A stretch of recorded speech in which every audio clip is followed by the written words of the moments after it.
श्यामा का परिवार बहुत ही गरीब था। श्यामा की माँ पुष्पा मजदूरी करने का काम करती थी।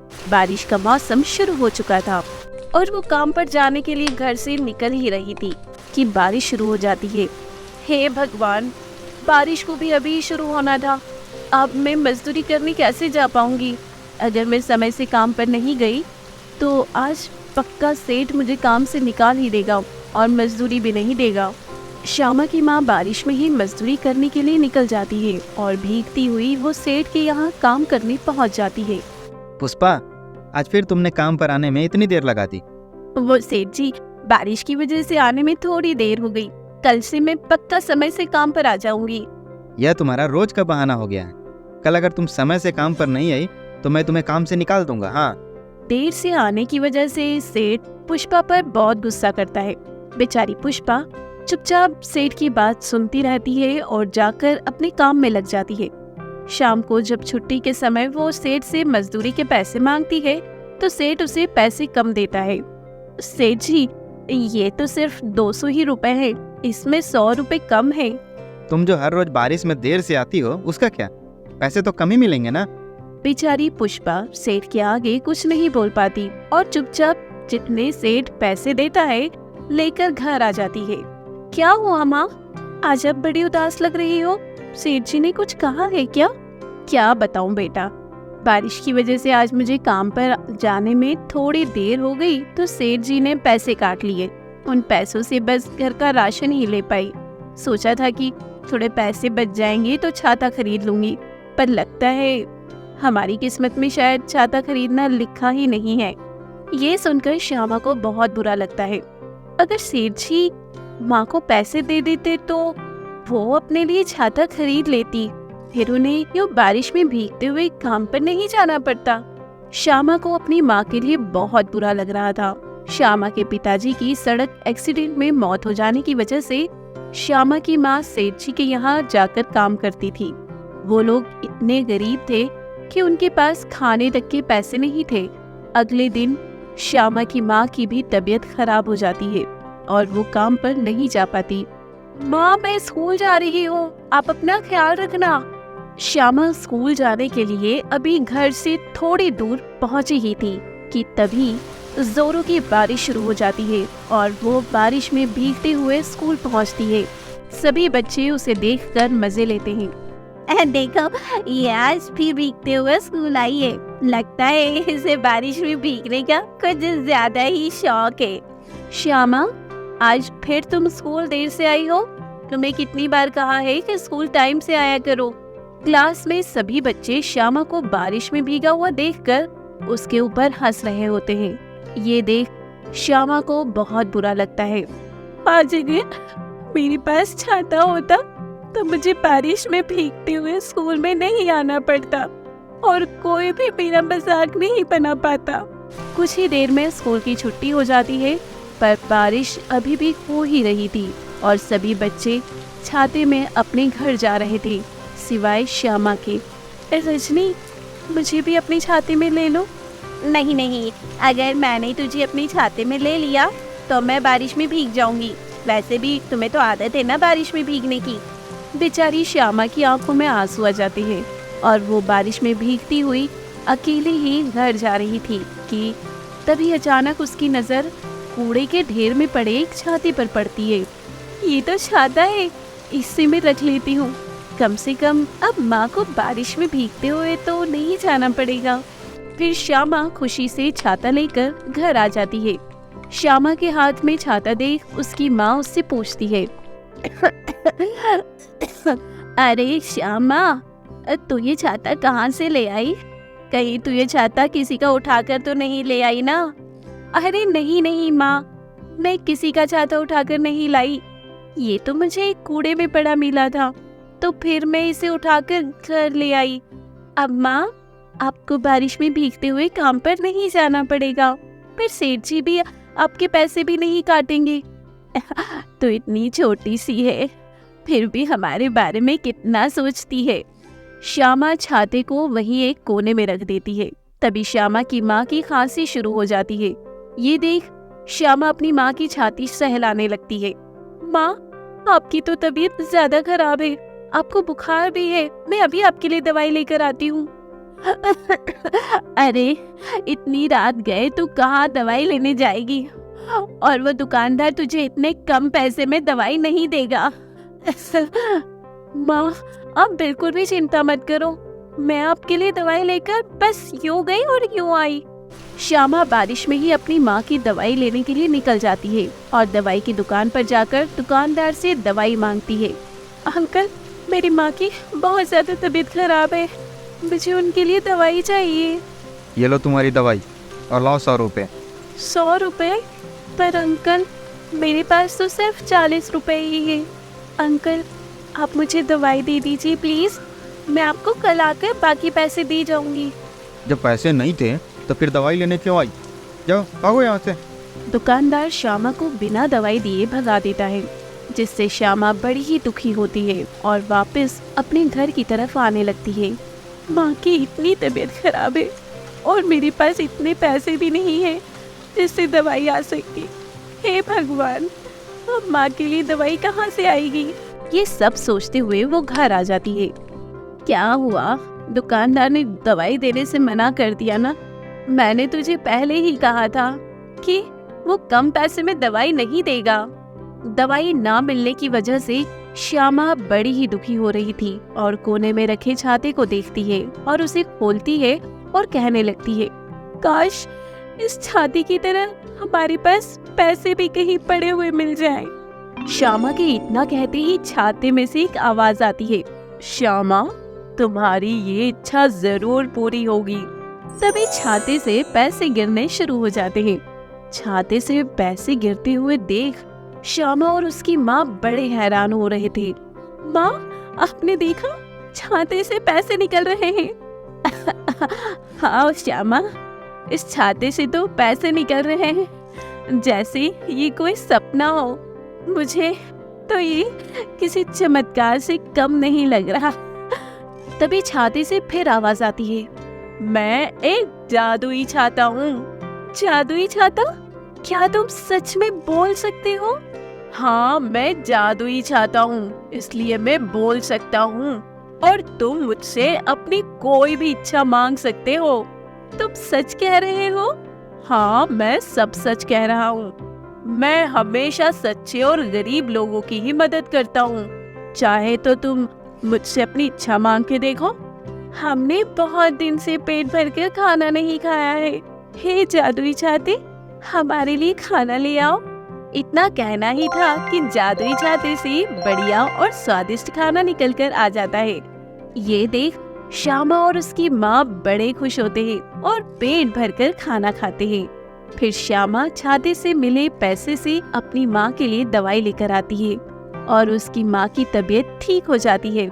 अगले दिन जब श्यामा काम पर जाने के लिए निकल रही होती है, तभी जोरों से बारिश शुरू हो जाती है। ओहो, इस बारिश को भी अभी ही शुरू होना था। आज फिर काम पर देर से गई तो सेठ फिर से पैसे काट लेगा। माँ, आप भूल गई, ये छाता हमारे किस दिन काम आएगा? तुम्हें भी तो स्कूल जाना है, फिर तुम बारिश में स्कूल कैसे जाओगी? ओहो माँ, आप फिर भूल गई, ये जादुई छाता है, हम इसे जो चाहे मांग सकते हैं। अरे हाँ, मैं तो भूल ही गई थी कि अब हमारे पास जादुई छाता है। ए जादुई छाता, मेरी माँ के लिए एक छाता ले आओ। तभी जादुई छाते से एक छाता आ जाता है और फिर श्यामा की माँ बारिश में मजे से छाता लेकर काम करने चली जाती है। इस तरह जब भी श्यामा और उसकी माँ को किसी भी चीज की जरूरत होती, जादुई छाता उनकी इच्छा पूरी कर देता। मुंबई शहर में रोहित प्रिया अपने 2 बच्चों के साथ रहते थे। बड़े बेटे का नाम राम और छोटे बेटे का नाम हन्नू था। राम शांत स्वभाव का था और पढ़ाई में बहुत अच्छा था। वो 8वीं क्लास में पढ़ता था और हन्नू 5वीं क्लास में पढ़ता था, जो कि बहुत ही शैतान था। वो इतना शैतान था कि कुछ ना कुछ गड़बड़ वो रोज किया करता था। एक दिन राम और हन्नू की दादी उनके पास छुट्टियों में रहने के लिए आई। दादी राम के बहुत क्लोज थी, क्योंकि वो उसका बड़ा पोता जो था। दादी के आने के कुछ दिन बाद राम बहुत बीमार पड़ गया। फिर रोहित उसे डॉक्टर के पास ले जाता है। डॉक्टर, मेरे बेटे राम को क्या हुआ है? रोहित जी, मुझे बताते हुए बहुत दुख हो रहा है कि आपके बेटे का बचना नामुमकिन है। उसे एक ऐसी बीमारी हुई है जिसका कोई इलाज नहीं है। ऐसा मत बोलिए डॉक्टर, आपको जितना पैसा चाहिए ले लीजिए, पर मेरे बेटे को ठीक कर दीजिए। रोहित जी, बात पैसे की नहीं है। इस बीमारी का कोई इलाज है ही नहीं। आपके बेटे के पास थोड़ा समय बचा है। अपने बेटे के साथ समय बिताइए और उसकी यादों को अपने पास रखिए। I am sorry. Rohit Ram को लेकर घर आता है और रोने लगता है और सब बात प्रिया और माँ को बताता है। हमारे बेटे के पास थोड़ा ही समय है, इसके साथ अपना समय बिताओ। रोहित, तुम्हारा दिमाग खराब है? तुम क्या बोल रहे हो? तुमको कुछ पता भी है? माँ, हमारा राम अब नहीं बचेगा। अब कुछ दिन ही हम इसके साथ रह सकते हैं। नहीं नहीं, ऐसा बिल्कुल नहीं हो सकता। मेरे राम को कुछ भी नहीं होगा। तू पिता होकर ये बात कैसे बोल सकता है अपने मुंह से? रोहित, तूने हार मान लिया। मैं कभी हार नहीं मानूंगी। मुझे ईश्वर पर पूरा भरोसा है। जहाँ सबके दरवाजे बंद होते हैं, वहाँ ईश्वर का दरवाजा खुल जाता है। और दादी कुछ सोचते हुए प्रिया से कहती है, प्रिया, जल्दी से सामान पैक करो, हमें अभी निकलना है। कहाँ माँ? कहाँ जाना है इस वक्त? रोहित, तू गाड़ी निकाल फटाफट। मैं सारी बातें गाड़ी में बताती हूँ। देर मत करो बेटा, जल्दी करो, हमारे हाथ में समय बहुत कम है। क्या हुआ माँ जी, कहाँ जाना है? प्रिया, मैं तुम्हें एक बात बताने वाली हूँ। मुझे पता है तुम शहर में रहने वाले लोग हो और तुम इस बात पर विश्वास नहीं करोगे, पर मैं तुम्हें कुछ बताती हूँ। एक समय की बात है, शोभापुर में मेरी नानी का घर था। हम बचपन में वहाँ जाया करते थे। हम 6 भाई बहन थे। जब कभी एक दूसरे से लड़ते लड़ते हमें चोट लग जाती थी तो मेरी नानी हमेशा अपने घर के नीचे बने हुए गोदाम में जाती और गेट बंद करके 2 मिर्ची तोड़कर ले आती। वो मिर्ची कभी भी हरे कलर की नहीं होती थी, वो हमेशा पीले कलर की लगती थी और हमें वो मिर्ची खिला देती। खाने में वो बिल्कुल भी तीखी नहीं होती, जिसकी वजह से हम आसानी से खा लेते थे और हम बिल्कुल ठीक हो जाते थे। तब हम छोटे थे तो हमें पता नहीं था, पर अब मैं सोचती तो याद आता है कि वो ऐसी वैसी कोई मिर्ची नहीं थी, वो जादुई मिर्ची थी। क्या फालतू की बातें करती हो माँ? ऐसा कभी होता है?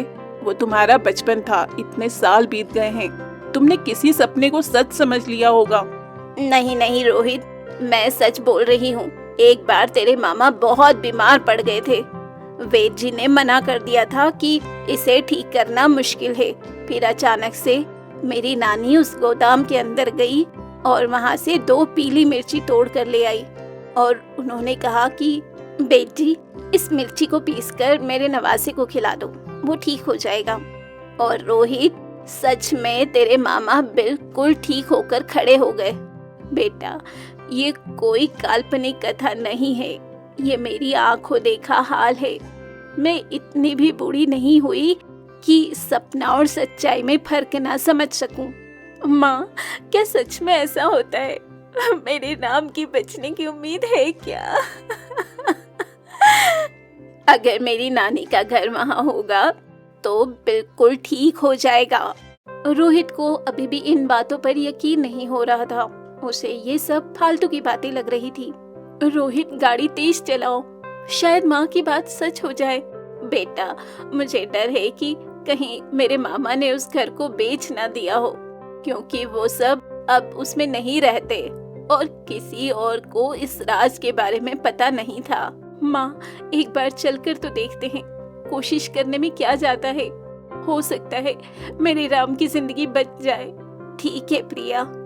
रोहित गुस्से से गाड़ी और स्पीड में चलाता है और मन में सोचता है कि मेरे बेटे के आखिरी दिन चल रहे हैं और मेरी माँ उसके साथ मुझे जीने नहीं दे रही है। वो पांचों गांव पहुंच जाते हैं। दादी अपनी नानी का घर खोजने की कोशिश करती है, पर दादी को धुंधली धुंधली यादें याद थी। अरे बेटा, यहाँ एक घर था जिस घर के पीछे से पीपल का पेड़ उग रहा था। वो घर दिखाई नहीं दे रहा। अम्मा, कौन सा घर? जिस घर के अंदर से बहुत बड़ा पीपल का वृक्ष था? हाँ हाँ बेटा, वही। अम्मा, कुछ साल पहले यहाँ भूकंप आया था, तो वो घर भी टूट गया और खंडहर बन गया है। वो उधर है। बेटा, तुम मुझे वहाँ ले चलोगे अपने साथ? हाँ हाँ चलो अम्मा। गांव के व्यक्ति के साथ सब पीछे पीछे चलते हैं और 5 मिनट में दादी अपनी नानी के घर पहुंच जाती हैं। भूकंप आने के कारण वो पूरा टूट गया था और अब खंडहर जैसा दिखाई दे रहा था। दादी उसमें घुसने की कोशिश करती है। अम्मा अम्मा, यहाँ तो भूत रहते हैं लगता है। यह भूत घर नहीं है बेटा, यह मेरी नानी का घर है जो बहुत पुराना है, इसलिए तुम्हें ऐसा लग रहा है। पूरा घर मकड़ी के जालों से भरा पड़ा था। काला अंधेरा छाया हुआ था। घर को देखकर सच में लग रहा था कि वो भूत घर है। दादी घर के बीच में खड़े होकर कुछ ढूंढती है। माँ, आप यहाँ क्या ढूंढ रही हो? मुझे तो कुछ दिखाई नहीं दे रहा है। हम शायद गलत जगह आ गए हैं। माँ, चलो घर चलते हैं। नहीं नहीं प्रिया, ये गलत घर नहीं है, ये वही घर है, बस मैं कुछ खोज रही हूँ। वो सीढ़ियाँ कहाँ हैं? ये कहते कहते ही दादी को सीढ़ियाँ दिख जाती हैं और दादी उसके आगे कदम बढ़ाती है। दादी सीढ़ियों से नीचे उतरने लगती है। दादी के पीछे पीछे प्रिया, प्रिया के पीछे रोहित, रोहित के पीछे राम और राम के पीछे हन्नू। दादी जैसे ही नीचे उतरती है, हल्का हल्का सा कहीं से उजाला दिखता है। दादी आगे बढ़ती हैं और आगे बढ़कर देखती हैं तो एक सोने का घर बना हुआ था। अंदर एक राजमहल जैसा माहौल था, पूरा सोने से दम और उसके अंदर छोटे छोटे से पेड़ उगे हुए थे। उस पेड़ पर पीली पीली मिर्ची लगी हुई थी। दादी, प्रिया, रोहित, राम, हन्नू ये सब देखकर हैरान हो जाते हैं कि ऐसी भी कोई दुनिया होती है। उन्हें अब दादी की बात सच दिख रही थी। इतने में ही दादी पेड़ पर लटकती मिर्ची तोड़ने गई, पर मिर्ची नहीं टूटी। दादी ने फिर कोशिश की, पर मिर्ची नहीं टूटी। इतने में ही हन्नू को एक पन्ना दिखा जिस पे लिखा था, ये सोने की मिर्ची का जादुई घर है। ये मिर्ची जो भी खाएगा उसकी किसी भी तरह की परेशानी दूर हो जाएगी। ये संजीवनी बूटी के बीज से बना हुआ है। संजीवनी बूटी का बीज जब हनुमान जी लेकर जा रहे थे तो यहाँ गिर गया था। जो भी व्यक्ति मिर्ची लेकर जाना चाहता है वो पहले श्रद्धा से ही श्री राम जी को याद करेगा, तभी उसे मिर्ची प्राप्त होगी। अगर उसके मन में कोई दोष होगा तो उसे मिर्ची नहीं मिलेगी। दादी समझ गई कि उन्हें श्री राम को याद करना है और उन्होंने जोर से जयकारा लगाया, जय जय श्री राम। और वो मिर्ची तोड़ने गई और सच में मिर्ची टूट गई। बिना देरी करे उन्होंने राम को मिर्ची खिला दी और देखते ही देखते राम बिल्कुल ठीक हो गया। उसके चेहरे पर चमक आ गई। वो जो बीमार सा दिख रहा था अब उसमें ताकत आ गई और अचानक से वो खड़ा हो गया।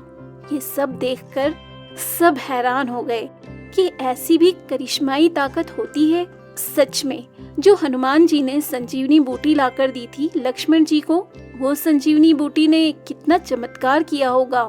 और रोहित भी समझ गया कि मेरी माँ झूठ नहीं बोल रही थी। रोहित अपनी माँ के पैर पकड़ते हुए बोला, माँ, तुम बिल्कुल ठीक थी, मैं गलत था, मुझे माफ कर दो, मुझसे बहुत बड़ी गलती हुई। मुझे ऐसा लग रहा था कि तुम मेरे बेटे को मुझसे अलग करना चाहती हो, पर तुमने तो मेरे बेटे को जीवन दान दिया। मैं तुम्हारा जिंदगी भर आभारी रहूंगा। तभी अचानक से फिर दोबारा भूकंप आया। वो सब वहाँ से भागकर निकलने लगे। बाहर निकलते ही सबने देखा वो जो सोने का महल था पाताल लोक में समा गया है।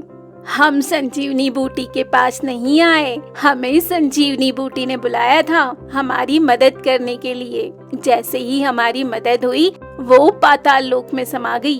तो दोस्तों, ये थी जादुई सोने का मिर्ची घर की कहानी। अगर ये कहानी आपको अच्छी लगी हो तो वीडियो को लाइक कर चैनल को सब्सक्राइब जरूर करें, साथ ही अपने दोस्तों को भी शेयर करें ताकि वो भी इसका आनंद ले पाएं। धन्यवाद।